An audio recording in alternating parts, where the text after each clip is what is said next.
as Christians, we are given a phenomenal power.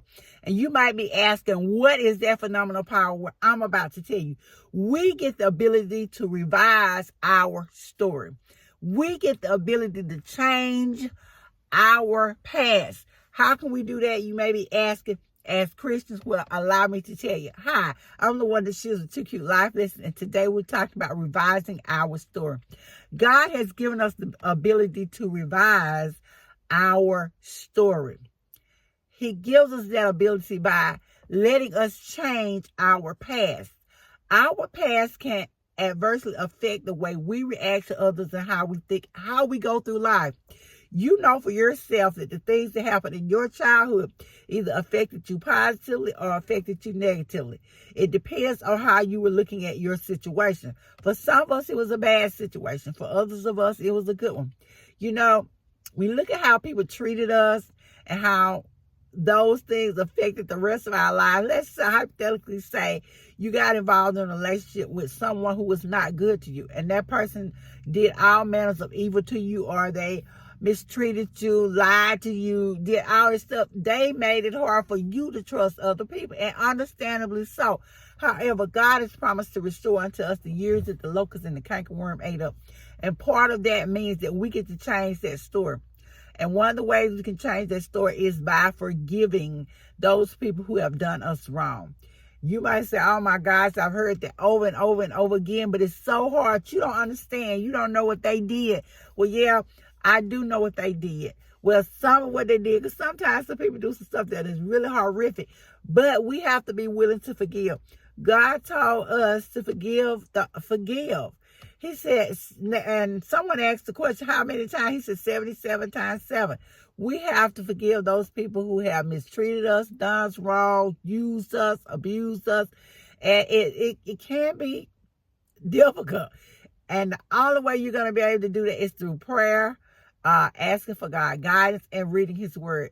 That's how we release the past. We have to be willing to turn loose all of that stinking thinking, all that hate and anger that can set up or become embedded in our hearts. That's one of the differences between being a Christian and being a non-believer. We have to forgive. We're commanded to forgive. We have to release others. And one of the ways we release others is by learning to love them. We have to stop and evaluate the situation. You know, growing up, a lot of times I was mad with my mom, I was mad with my dad, and I had to realize they're doing the best they can with what they have. They gave me what they had. They couldn't give me something that they didn't have. They couldn't treat me in a way in which they had never been treated themselves. We have to stop when we look at people and ask ourselves, why are people doing this? What is the motive behind this?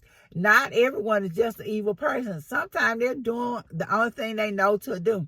That's like they say, abusers.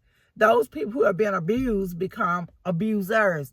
I had a situation, I'm not going to say where I noticed a young man who was mistreating this other guy. And I had to intervene. I really did. And I was just shocked that the little boy was doing this to a fellow, one of his peers. And I said, what in the world is going on? This is not a child to do this. And then I later discovered that the little boy that was doing the abusing, doing the bullying, he was being abused at home. His parents and family members did not want him. They were basically putting him out. They were mistreating him, beating him. And so he was reacting. He was turning around doing the same thing to this other young man. Of course, that doesn't justify what he was doing. But he was doing what he knew to do. He was acting out. He was responding to the stimuli, the conditions in which he was coming up in. And so when we look at people and we wonder why they mistreat us, a lot of times they mistreat us because they've been mistreated. They don't understand. They don't know. And so they strike out. And it can be hard to release that. It can be hard to let it go. But we have to let them go. We have to forgive them so that we can be the children of God that he called us to be, so that we can heal our past and we can change our own personal story. We also have to be willing to forgive ourselves. We have to forgive us for the things that we did, the mistakes that we made, because Christ forgave us, and so we must forgive. A lot of times we are our own worst enemy. We'll hold grudges against ourselves. We'll be mad with us for things that we did in our past. And some of us have done some pretty bad stuff, but you have to forgive you because you also were doing the best you could with what you had. And sometimes we know better. And some of us go to places we know we should not go.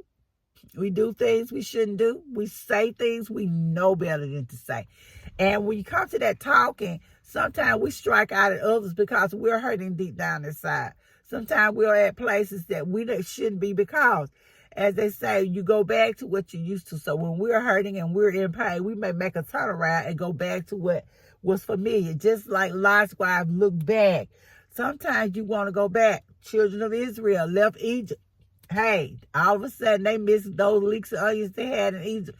They forgot all about the fact that they were slaves in Egypt and that they were being persecuted because when the going gets tough, you go back to what you're used to.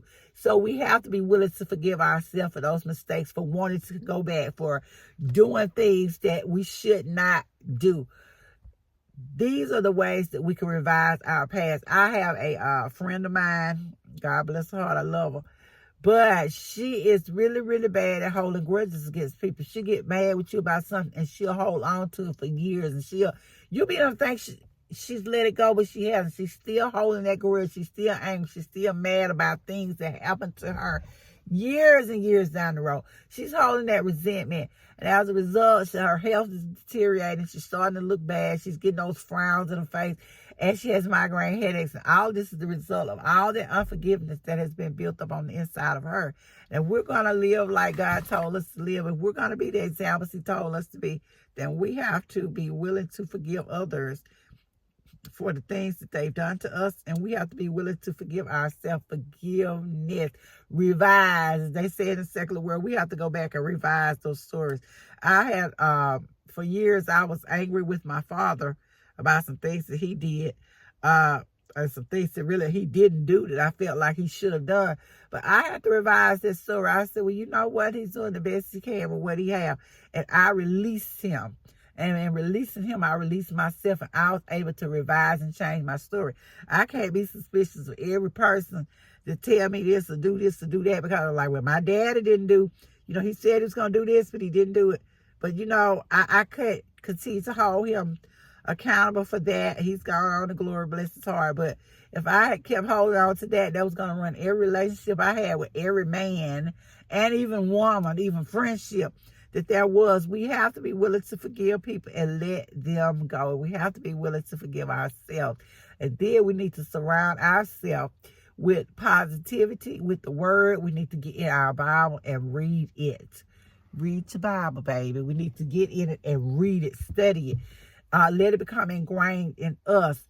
Cover ourselves, saturate our minds with the word, and that way we can begin to change our own personal story. Thank you guys so much for listening. This has been LaWanda Shields with 2 Cute Life Lessons. We're here. We are moving towards our better selves, and we are learning spiritual truths and guidance. And I'll see you guys in the next video.